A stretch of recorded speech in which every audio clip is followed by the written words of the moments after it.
Mendengar nama kota Yogyakarta, yang ada di pikiran kebanyakan orang adalah kota yang indah. Namun di balik itu semua, Jogja memiliki masalahnya sendiri terhadap isu kemanusiaan. Isu ini berpusat pada penanganan terhadap ODGJ yang tergolong lambat. Yayasan Efata adalah contoh dari sebuah kasih dan uluran kebaikan Tuhan bagi para ODGJ di jalanan. Yayasan Efata dikelola oleh Pak Adi Saritonga beserta istri yang merupakan bagian dari pendiri yayasan ini. Yayasan Efata memfokuskan gerakannya untuk lebih mengutamakan menolong ODGJ yang terlantar di jalanan. Sebagai sebuah yayasan yang menampung cukup banyak ODGJ, sudah seharusnya Efata memiliki banyak dana untuk itu. Memang untuk operasional bulanan dari makan minum, kebutuhan semua satu bulan itu kita menghabiskan dana kurang lebih 8-10 juta. Nah itu belum lagi yang termasuk sakit, dan rata-rata mereka tidak ada keluarga, mereka tidak ada satupun mereka yang berbayar di sini, jadi mereka full gratis. Mereka makan minum 3 kali sehari dan semuanya kita penuhi. Nah bagaimana untuk pendanaannya? Nah sebenarnya Yayasan Efata atau Pondok Efata ini adalah salah satu bidang pelayanan sosial dari Gereja Kristen Kemah Daud. Yayasan Efata hanya mendapatkan bantuan dari Gereja Kristen Jemaah Daud di Seturan dan beberapa dari masyarakat. Terkadang bantuan tersebut juga dirasa kurang karena beberapa ODGJ terkadang jatuh sakit dan diperlukan biaya perawatan. Pola hidup mereka selama di jalanan itu ternyata itu ada dampaknya kepada mereka setelah beberapa waktu kemudian.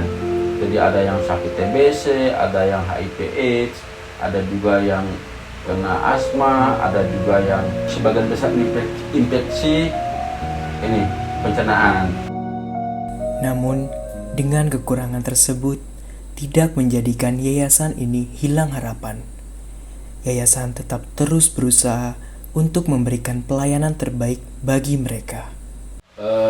Kontribusi kami sebetulnya saya tidak bisa kasih nilai berapa, tapi menurut saya masih sangat-sangat minim dan masih sangat kecil, karena memang DIY ini Jogja ini untuk penderita gangguan jiwanya lumayan tinggi. Kalau beberapa tahun sebelumnya Jogja ini masuk tingkat ranking 1 nasional. Kalau sekarang sudah menurun menjadi ranking 2 nasional. Menurut kami seberapa besar masih sangat-sangat minim, masih sangat-sangat kurang, karena di sisi lain kami juga banyak keterbatasan. Selain kami terbatas sumber daya manusia, ya kita cuma berdua dibantu salah satu volunteer saya. Kemudian kita juga keterbatasan fasilitas tempat yang belum memadai. Ya tempat kita ini sebetulnya tidak layak untuk digunakan sebagai panti sebetulnya, dan untuk pemenuhan hak-hak mereka sebetulnya kita masih banyak keterbatasan. Jadi memang kita menyadari kita belum begitu maksimal, kita juga menyadari belum terlalu banyak bisa berbuat banyak untuk bisa membantu mereka, tapi paling tidak kita mencoba, kita memulai apa yang bisa kita lakukan. Pihak yayasan memberikan pelayanan terbaik kepada para ODGJ berawal ketika mereka menemuinya di jalan dengan membersihkan tubuh ODGJ dan memberikan pakaian serta makanan yang layak. Pihak yayasan terus memberikan pelatihan agar para ODGJ dapat hidup mandiri dan menjadi pribadi yang lebih mandiri.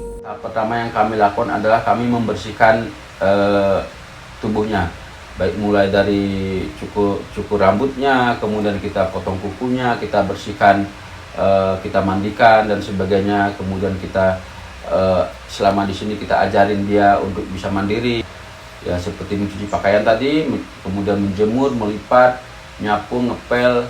Ya sekarang mereka sudah mulai mandiri, dan yang dulunya mereka dimandikan sekarang mereka sudah bisa mandi sendiri. Ya sebagian besar mereka bisa mandiri. Kemudian ada juga yang bisa diperbantukan ya untuk bantu-bantu kita masak, bantu-bantu kita mandikan teman-teman yang masih baru dan sebagainya. Jumlah ODGJ yang banyak di Yogyakarta menjadikan mereka sebagai bagian yang cukup penting dalam memanusiakan para ODGJ. Jadi kita kembali ke konsep kesehatan jiwa dulu. Untuk ODGJ itu sebenarnya jumlahnya tidak bisa dikurangi. Jadi jumlahnya kalau secara kuantitatif itu malah setiap tahun justru cenderung bertambah ya.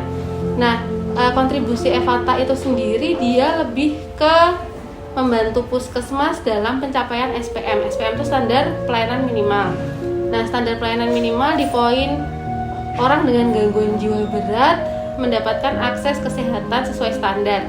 Nah, bunyinya seperti itu. Memanusiakan manusia yang merupakan salah satu tujuan dari Yayasan Evata seakan-akan menjadi tamparan keras bagi setiap orang, bahwa hidup di dunia tidak akan menjadi berguna sampai kita bisa berguna bagi orang lain.